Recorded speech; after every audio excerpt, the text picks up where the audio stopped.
Hi, I'm Susan Bauer, co-author of The Well-Trained Mind. And I'm Susanna, Jarrett, editor at the Well-Trained Mind Press. And we're talking about education for all parents and for all children in all sorts of settings.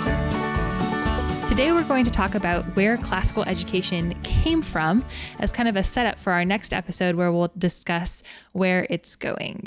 That'll be the really fascinating part. Not that this part won't be fascinating as well. I don't mean to set you off. But yeah, Susanna, we first published The Well-Trained Mind in 1999.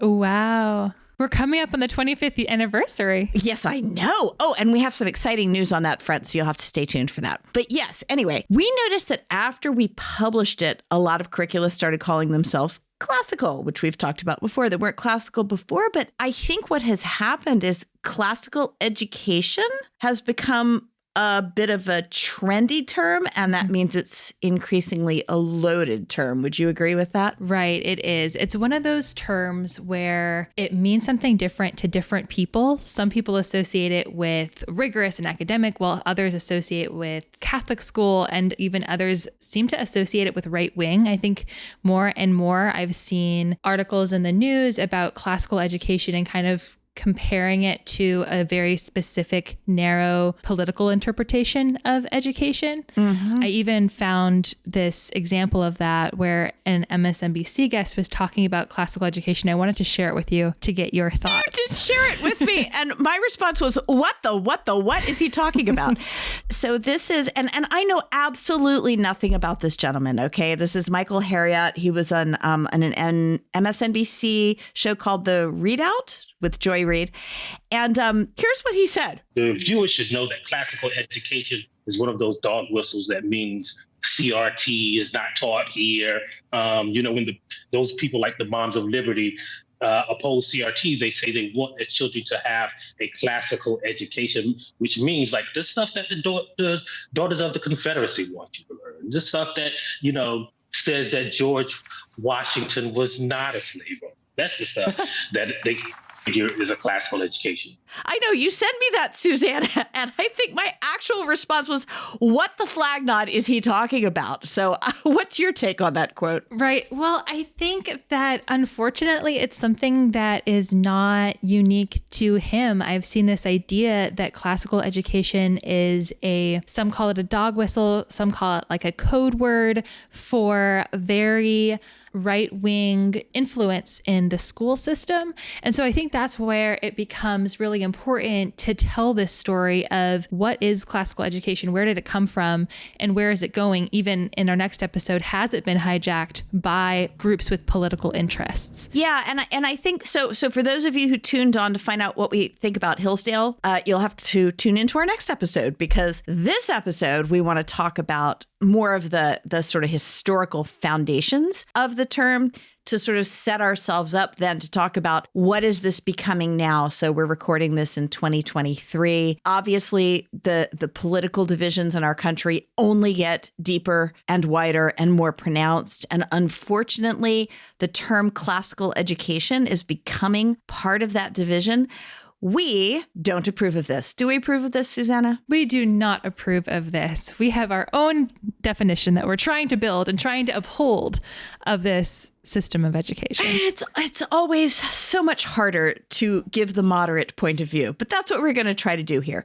So we're not going to give you a comprehensive history of classical education, are we, Susanna? No, that would take 2 hours and everyone would be asleep by the end. Yes, exactly. But we're going to try to give you a brief glimpse of what classical education looked like in different time periods so we can better understand how we got to today. So Susanna, let me ask you to start. Let's talk about classical education in, shocker, classical times. Right. And just before I jump in, as an additional note, another benefit to this beyond just setting up for next episode is that when you look at the history of anything, you really start to learn more about what it is. If you study anything in university, usually the first class is the history of, if you're studying anthropology, the history of anthropology, or if you're studying accounting, the history of accounting. So it does give you an in-depth view of that. But classical education in classical times, I think at its core, what we have today that we call classical education is a remake of these traditions that go back to ancient Greece. Long ago. Right. A long time ago. And we have to remember that when we talk about classical times, we're talking about the Greeks and the Romans, two very different civilizations, hundreds of years, if not 1,000 years of history. So there's no distinct classical curriculum that we could point to in this time period. There's a lot of variety over that time span. And I think one way to note that variety is by looking at even Plato and Aristotle, who had very different ideas of what an ideal elementary education would look like. Indeed. So Plato, I actually probably know a little bit more about Plato than I do about Aristotle, just because I've done a lot of work on the history of science. And you really have to, grapple with Plato if you're going to do the history of science, because Plato's ideas were so influential, and yet he was sort of an anti-scientist. He was very agnostic that we could understand actual causes of things that happened in the physical world. He was always looking for causes beyond the physical world. Oh, that's fascinating. Yeah. So that's part of the reason why he is, okay, now I'm going to go off on a tangent. It's part of the reason why he is such a big influence on the writings of John in the New Testament is John was a Platonist. He was very open to these explanations which were not grounded in the physical. So Plato's influence in a lot of ways is very anti-scientific. So he had his elementary education ideas in particular in the Republic were very focused on music and poetry. The reasons why he was so focused on music and poetry is that he felt that these had these symmetrical principles which could give you a glimpse into the divine, could give you a glimpse into the ineffable. He felt that music and poetry were doors into a realm of knowledge that you couldn't really access by any other means. He was also a fan of physical training, but more so as a way to get your body sort of out of the way so that it wouldn't hold you up, it wouldn't trip you up, is so that you could comprehend reality on more of a mental and spiritual level. So that was Plato, which was very different from Aristotle because Plato was actually pretty distrustful of words. Interesting. He thought that words pointed to realities, but also obscured them at the same time. But Aristotle, on the other hand, had a very different attitude towards words. Right. So Aristotle emphasized for younger children reading and writing. That was the basis, as well as gymnastic exercise like Plato, music, and maybe drawing. So between these two, you can see a lot of difference, and you don't see the trivium yet. The trivium had not been invented yet. Or the quadrivium. Those things did not yet exist. They weren't conceptualized. But one thing that they do have in common and that you would see in these Greek schools would be an emphasis on developing virtue and developing into a good human being. There are some other things I think too that we would recognize in a classical education today that have roots from those schools. Oh, definitely. There's an emphasis on, and actually, I think we should do a whole podcast about this later.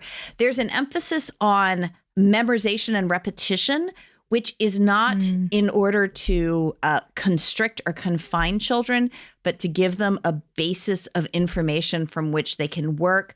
There's an emphasis on, there's two ways to look at this: copy work, or if you look at it another way, mentoring, which is that you're never asked to do anything until you have seen someone else do it and you've copied them doing it. There's an emphasis on conversation between student and teacher so that you come to an understanding of what you're studying by talking about it, not simply by repeating what the teacher says back to you. What am I leaving out, Susanna? Well, let's see. There's rhetoric. Aristotle wrote the book on rhetoric. Of so course. That was a topic that was really important that we still emphasize in a classical education that you might not see in a more typical education. Dialectic, or what we might call logic, was something that both Plato and Aristotle, I believe, correct me if I'm wrong, emphasized quite a lot. Definitely. Discussing these big ideas that we still talk about today, participating in what we sometimes call the great conversation, of ideas that people have held and read and studied and debated and continue to read and study and debate. But no set curriculum. No set curriculum, no. And that continues on through the Roman period. They've definitely built on the traditions of the Greeks. They focused on what they called liberal arts. they still don't have a set curriculum. That set curriculum actually came from a rather unlikely source, which was in medieval times, the Catholic Church. And I call it unlikely because the early church was very much against studying the heathens, or what's the word they would have used? The pagans. Pagans, yes. Right. The pagans. I was reading a early church writing that talked about, if you need poetry, read the Psalms. If you need history, read Kings. It's all there in the Bible. However, Augustine, who, if you studied church history, you'll be familiar with, he was a very, very influential early church father, was actually a rhetoric professor before his conversion. And so being a rhetoric professor, I'm sure had some influence in how influential he became. He kind of knew how to convince people of things. And he helped shift the church to a different position wherein they could take the skills of the pagans, they could take the education that the pagans had, and then apply it to studying the Bible. Well, and I think it's important to note that Augustine was not from Greece or from Italy, not from Rome. He was North African. So part of his draw towards the Greek and Roman classics was this sense on his part that he belonged to this greater, bigger tradition that he was on the edges of. And he wanted to grab it. He wanted to grab onto it with both hands and make it part of himself and make himself part of it. And I think that's always been an aspect of classical education, is people saying, I want to belong to this tradition. I want to enter into it. I want to take what's good in it. And Augustine believed that what was good in the Greek and Roman tradition could also be good in the Christian tradition. Right. And so it was with him that this shift came where Christian theologians and scholars began to try to reconcile the ideas of Aristotle and Plato with Christian theology, and in that began to translate Greek texts into Latin. And these texts started to become the very first, what you might call textbooks of a Christian priest's education. And eventually Boethius, I might be pronouncing that wrong. Boethius, that's correct. Boethius, he was a translator, and he was the guy who put these ideas together into the trivium and the quadrivium. They'd kind of trickled down. There had started to be different Catholic universities, but he coined those terms, and they quickly caught on and became the basic curriculum for Catholic priests. So we should back up just a little bit and say that part of the reason why this idea of a classical education became so dominant in the West, in Europe, is what we're talking about right now, is because after the collapse of the Roman Empire, there was no longer a central government, a central organizing force, a central law and order that would take care of education for your children. I mean, let alone feeding them and keeping them from getting murdered by, marauders coming through. The breakdown of the Roman Empire meant that there was no longer a central governmental structure. So the Christian church took over the task of education because the Roman Empire wasn't doing it anymore. The Byzantine Empire still existed, but at the time that we're talking about, their influence was mostly to the east of the Mediterranean. So the European countries, which had once been part of the Roman Empire, were kind of on their own. The church stepped in and said, okay, I'm paraphrasing here. We don't have schools anymore. We don't have classical academies anymore. But goodness gracious, we have to be able to read the Bible. What shall we do? And so churches stepped in and established what were known as cathedral schools, which were schools where boys, pretty much exclusively boys, could learn how to read the Bible. And that was what sort of preserved the tradition of classical education in the centuries after the collapse of the Roman Empire, was cathedral schools saying, whatever else goes wrong, we got to be able to teach boys how to read the Bible, because otherwise we will lose track of salvation and everything will be lost. The apocalypse will be upon us. Right. So those were the schools that were really responsible for preserving the Latin and Greek education. Right. And Catholicism was, like you mentioned, a political force through the Middle Ages. It was it had a huge influence on the development of Western civilization. And so because this was the way the cathedral schools worked, that trickled down into how university curricula were organized. So universities, you would study the 7 liberal arts. And so that then proceeded to influence for hundreds of years how universities worked and thus what students were trained to be able to do. You had to learn Latin. Even in the early republic, you had to learn Latin to be able to go to university to study at that level. So it just continued to trickle down on through the Renaissance and the Enlightenment and forward. Mm-hmm. We might say trickled up, that it trickled up from the cathedral schools up to the higher level of education, because for a number of centuries, there were only 3 things that you could get a university degree in. And they were theology, because you needed to know how to not go to hell, law, because you needed to know how to keep your property if your neighbor tried to take it away, and medicine, because you needed to not die. Those were the 3 degrees that you could get in a medieval university. And as we move on into the 15th and 16th century, one of the things that gets added to that is astronomy and physics, because of all of the discoveries of what's going on in the skies. And then when the printing press comes along and changes everything, which I think we're going to talk about next, at that point, the fields of studies begin to expand. But let's just not forget that for centuries, everything that you were doing either in your secondary school or in university was based on the preservation of this ancient Latin and Greek body of knowledge. Right. And that body of knowledge was expanded or made more widely available because of the printing press. So when Gutenberg's printing press became available, then there were more options for what you could study because there were more books available and you didn't have to rely on the one priest in town who could read.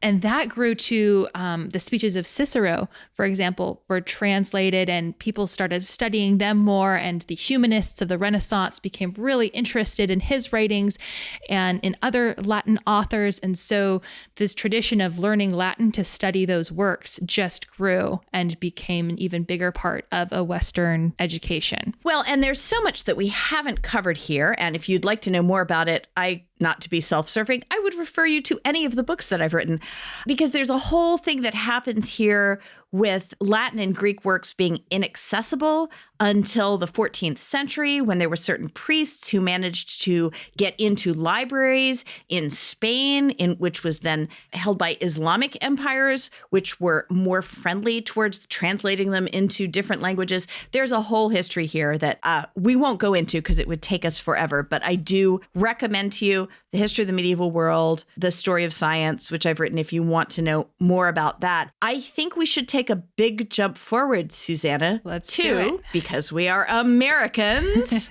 To America. Let's talk about America. All right. So the Pilgrims come here, and what happens then? All right. So, I don't know much. Actually, I don't know much about the Pilgrim education, although I would assume that it was very much centered on learning to read the Bible. It was a very traditional sort of, the Puritans would hate me saying this, but it was a very traditional cathedral school education, yes. Right, with that same emphasis of needing to develop virtue and learn to read the Bible. By the time that the U.S. was getting started with the Founding Fathers, as I mentioned before, we know that most of them were influenced by what we might call a classical education, and that they were studying the ideas and the works of Roman and Greek authors. But I think that it's important as we talk about American history and education, I've heard this idea that all education in America was classical education until like the 1900s. I think that's a little bit of a misnomer because a little bit. America has one of the most decentralized education systems that a major world power has, even now. But back then, it was really decentralized. Yes. So it's important to not equate New England, for example, with the universities there. You have what we now call the Ivy League schools. Students going there had to be prepared for a classical education. They had to learn Latin. And so things looked a little bit more European, more traditional there. The first public school in the US is Boston Latin.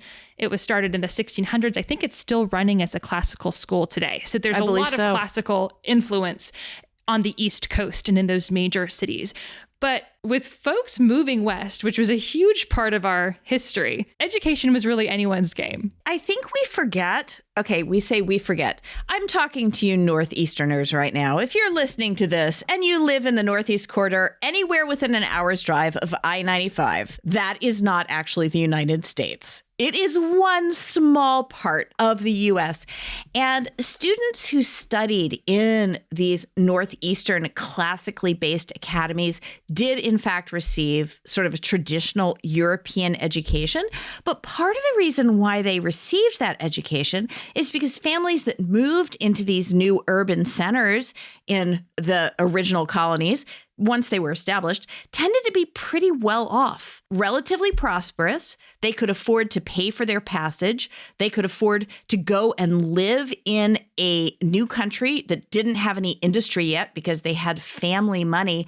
So sometimes, and maybe this is part of what the gentleman who was on MSNBC was talking about, I think sometimes what we associate with classical education is this sort of like highbrow, Northeastern, mostly white, very prep school, traditional, we're all wearing ties and little plaid skirts way of learning. That was just true of one small part of the country, because if we were to go west of what's now the I-95 corridor, what was going on out there, Susanna? Well, it was called the Wild West for a reason. Oh, You had to get your education where you could get it. That could be anything from the living room. You had dame schools where women would get together and create a school in their homes, one-room schoolhouses, churches. You were learning the basics for survival, reading, writing, arithmetic, how to keep the farm going as you're moving west out of Deliver the those sheep. I-95. Right. But it is interesting that even though those schools, you really could hardly call them classical, there were still ideas that I think were fairly common in them that I would say link to some of the best ideas of a classical education. For example, in a one-room schoolhouse, you have all ages in one room, which means that as a student, you weren't necessarily limited to being in one grade for every subject. Right. You could progress naturally with your development academically. You weren't limited in that way. There was still, if you watch movies with one-room schoolhouses, you'll see a lot of memorization happening with younger students. You'll see dictation and narration. One reason for that is that even though there wasn't a set curriculum, there were these books that were very popular, like the McGuffey Readers and the Blueback Speller by Noah Webster. And those books had passages, they had Aesop's fables in them. They had passages from great writers that students engaged with and memorized. They taught reading through phonics. And so even though there was a wide variety of what you would engage with, there were still these principles that had been gleaned from just the traditions of hundreds of years. I agree. And I also think that there was a dynamic there between teacher and student that was classical, which is when you have a one-room schoolhouse, you have one teacher who is the mentor, the discipler, who is bringing all of the students, sort of behind, and it was mostly her, behind her, to teach them, and they were looking to her and following her.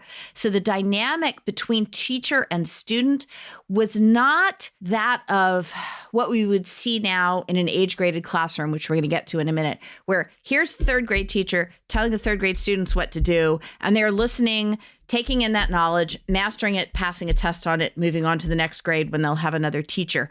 But it was much more a dynamic of, I am here to guide you. I'm here to shape you. I'm here so you can follow me. And you're all working at different levels. But what's important is that I'm going to be able to point you towards where you want to go. So it's a very different student to teacher relationship. And I think that's something we have to keep in mind when we're talking about classical education. The relationship between student and teacher is not of lecturer and pupil, but of disciple and discipler or mentor. And that was definitely true in the one-room schoolhouses. That's a really good point. There's another thing that I would say was very common in the understanding of what an education was at that time across America, especially if you look at these spellers and readers, is that education was for developing virtue and developing into good human beings. And I think that connects a lot to the classical tradition. And that is where things begin to really shift away from these classical principles in the 20th century. So in the 20th century, America was growing. There was immigrants coming in from all of these different countries. And there was a huge shift in the understanding of elites and education philosophers and theorists about what education was for. Is that something you could tell us a little bit about, Susan? Oh, yeah, absolutely. Because I think both Plato and Aristotle, and ironically, Aristotle, even to a much greater degree than Plato, was really concerned about education being something that would produce a whole person, a virtuous person, a full person, a contented person. So Aristotle, in his writings on education, spends a lot of time just reflecting on this question of what are we doing here? What is our purpose? And his purpose, I think the sort of the clearest explanation of it is actually in Rhetoric, where he says, a full human being knows what he believes, I'm paraphrasing, and can tell you what he believes. He would have said he, because he didn't think women actually qualified, but we'll give him that. He's a man of his times. Personally, very glad that changed. Yes, exactly. Yes, we can absorb the principle without the specifics of what Aristotle did. Right. But yeah, his definition of a whole human being was someone who could not only know what they believed, but express it with confidence and with persuasiveness to someone else. So in Aristotle's view, that was a whole human being, someone who could express what and why he thought. Because for Aristotle, you didn't really know what you think until you can put it in words, which as a writing teacher, I 100% agree with. That's not what we were doing at the beginning of the 20th century, though, because here in this country, we had such a massive influx of immigrants. I mean, you can turn me off now if you want, but I'm one of those people who thinks that we should have a wide gate when it comes to immigration, that immigration has always been a huge, huge influx of talent and humanity into our country. With immigrants coming into our country, the real challenge was, okay, you're the one-room schoolhouse teacher, and all of a sudden, you've got 50 kids in your classroom, and half of them don't speak English. What do you do? There's this real practical problem there, particularly in the urban areas. So the real puzzle in education was not how do you become a human being, but how do you become an American? Because we didn't have any way. I mean, Plato or Aristotle never spent much time reflecting on what does it mean to be Greek? That just isn't even in what they do. Their concern was, what does it mean to be a human being? In America in the early 20th century, we had a much more basic question, which was, what do we do? What do we do with these children? How do we teach them to fit into this country? Right. So schools shifted the emphasis from education is to develop a person to education is kind of a way to develop citizens and is a way to have an effect on society. And two of the most influential educational theorists at the time were John Dewey and Horace Mann. Right. And I think that they've been rather vilified, at least in the homeschool community. I remember growing up, and anytime somehow John Dewey entered conversation, I just remember my mom going, ugh, John Dewey. So I associated him as this evil man who ruined schools. I think that is a bit unfair. And so we're going to look a little bit into how Horace Mann and John Dewey changed the education system in the US, starting with Horace Mann, who wanted to help solve this problem that you were referring to. And in doing so, thought we should teach students how to be citizens. And he looked to Prussia to figure out how to do that, because Prussia was one of the first places that was experimenting with compulsory attendance at school, putting students into classrooms by age, and kind of systematizing it in a way that fewer teachers could handle more students. Yeah. And yes, he was very impressed by the efficiency of the Prussian system. And you know what, Susanna, it's so funny that you say that about John Dewey, because my mother, who has an education degree as well, had that same reaction to John Dewey. John Dewey, Did she? And, yeah. And And the thing is, John, if I were to pick a villain, I'm not really a fan of picking villains.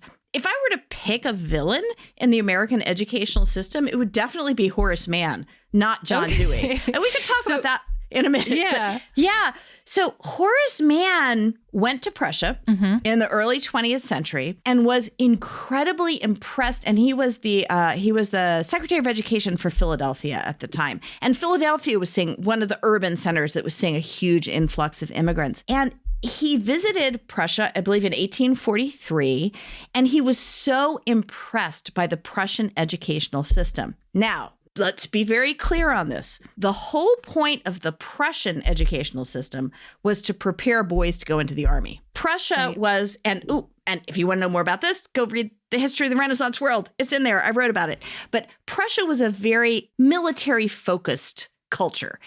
And the purpose of the Prussian schooling system was to get boys ready to go into the army. So the Prussian educational system got boys ready to do this by putting them into age-graded classrooms with a single teacher, their commander, teaching them how to do all the same things at the same time, follow their teacher without question, everything that would get them ready to be, good junior lieutenants in the Prussian army. And Horace Mann toured these Prussian schools. And if you want to know where this took Prussia, go to World War I and World War II. It was nowhere good.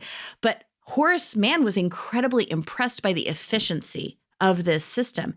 And he came back to the United States saying, you know what? This is a way that we can organize these unruly hordes of immigrants. We can put them into age-graded classroom. All the 9-year-olds go here. All the 10-year-olds go here. All the 11-year-olds go here. Each one has a teacher, a quote-unquote commander that they have to listen to. They graduate, i.e. move up a rank and go to the next classroom.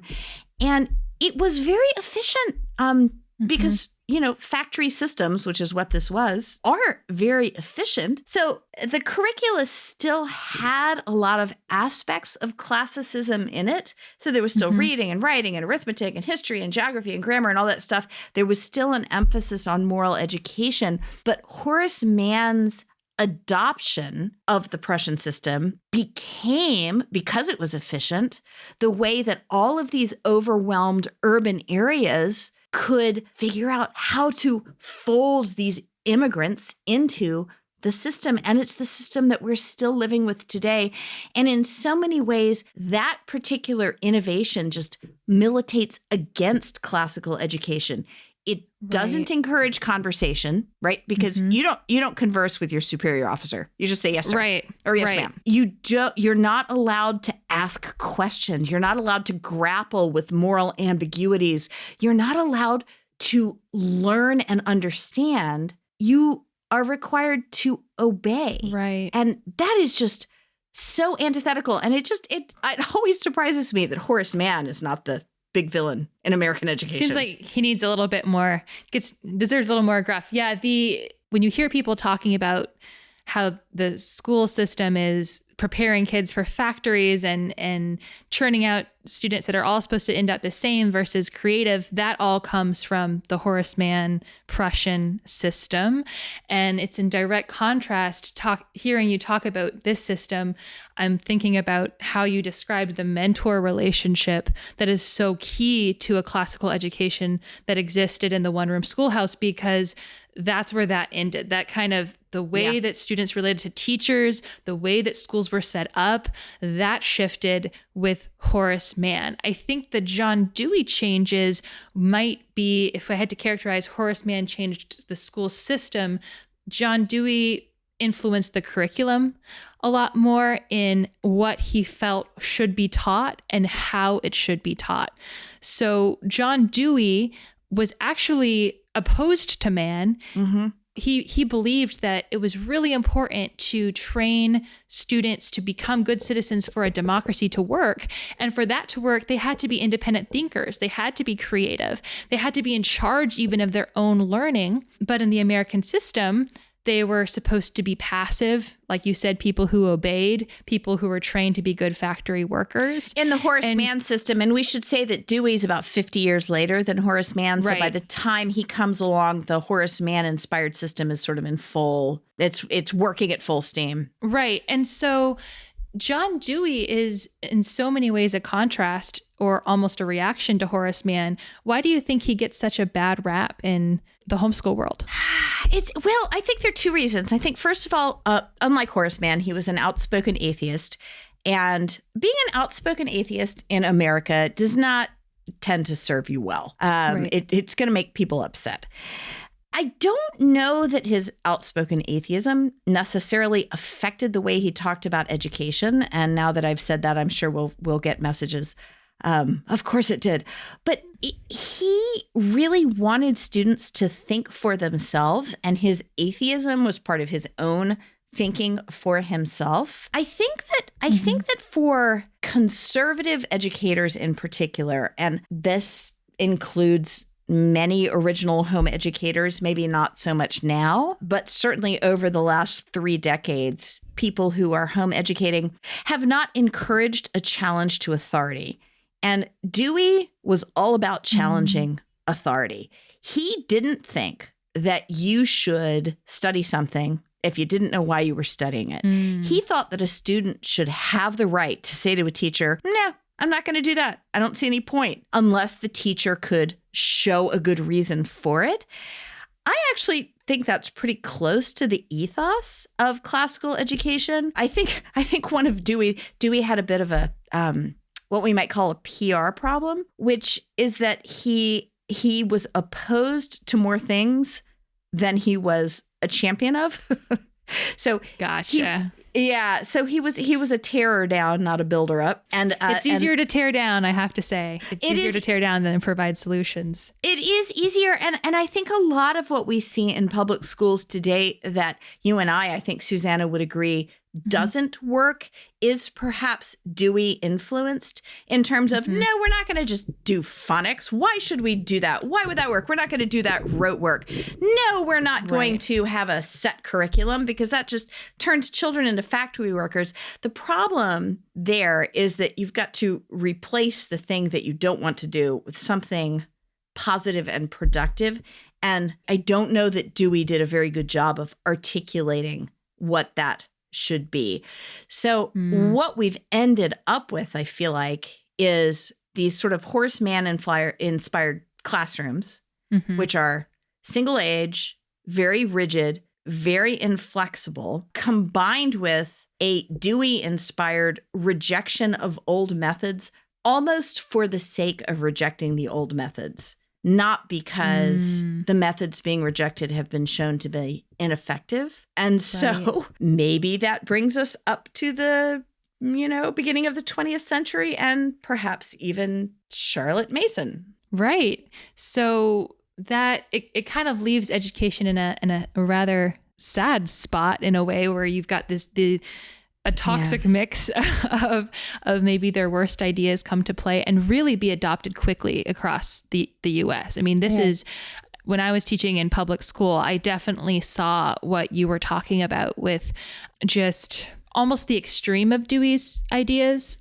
For example, Dewey was kind of, don't force kids to just rotely memorize too much stuff, let them be more creative. But then if you take that to the extreme and there's no memorization, then you're missing basic facts by the time you get into the logic stage. Or anyway, so I've seen this in play, but thankfully there has been a rebirth. And you mentioned Charlotte Mason. As John Dewey and Horace Mann were to the more structured public school system, Charlotte Mason was to the less traditional classroom education and homeschoolers. She had a major influence. And to parents in particular. Right. Yeah.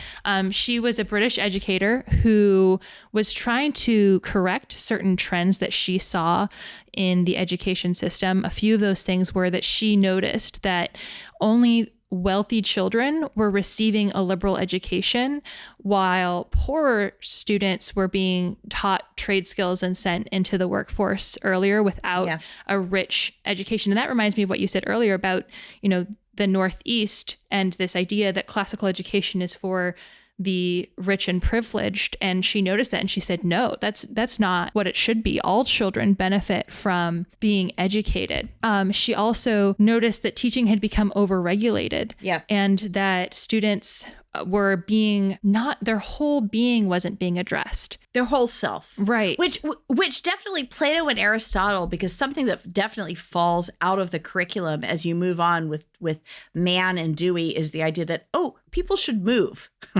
They should get up. They should get out of their seats. They should touch things. They should go outside. And she brought that, which is definitely a very Platonic and Aristotelian virtue.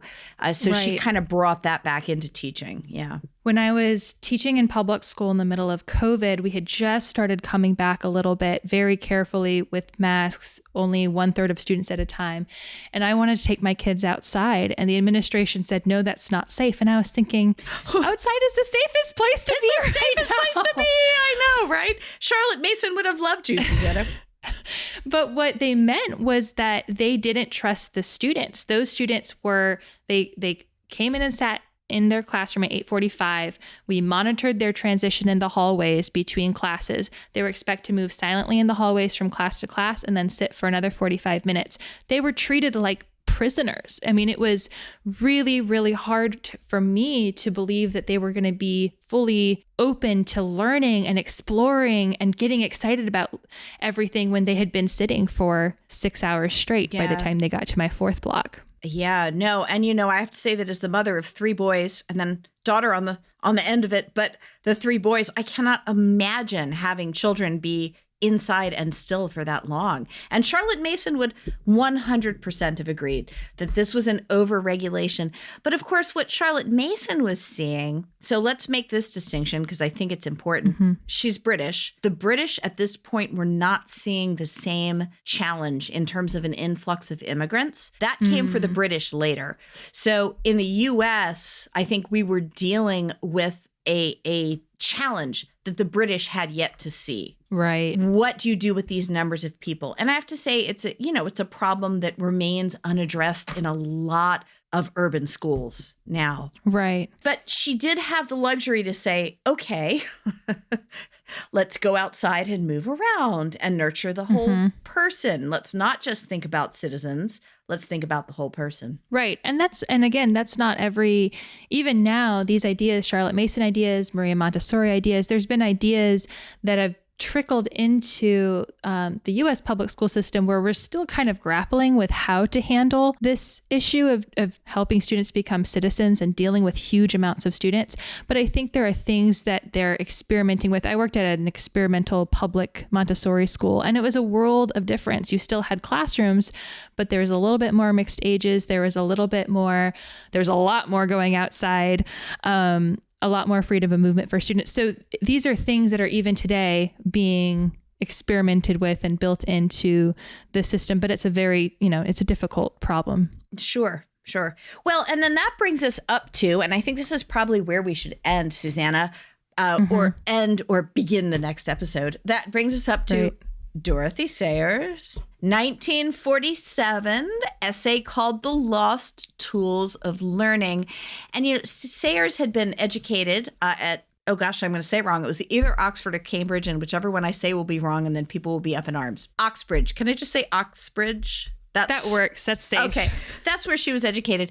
And so she had been the beneficiary of an education which was very classical in the sense of being based on the medieval Renaissance model, which was in turn based on the Greek and Roman model. So we'll call this classical at 3 removes.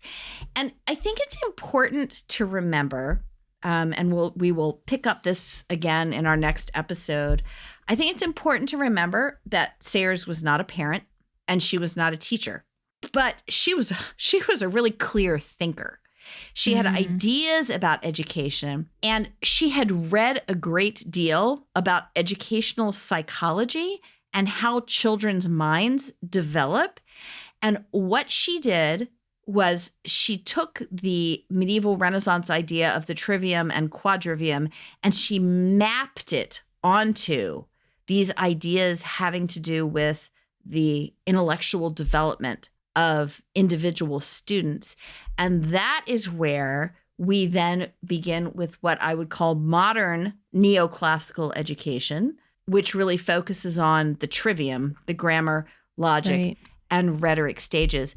And that is where things really start to get wild and woolly, because we're going to have to talk about Doug Wilson and the Neo-Confederacy and white supremacy, all kinds of things. Uh-oh.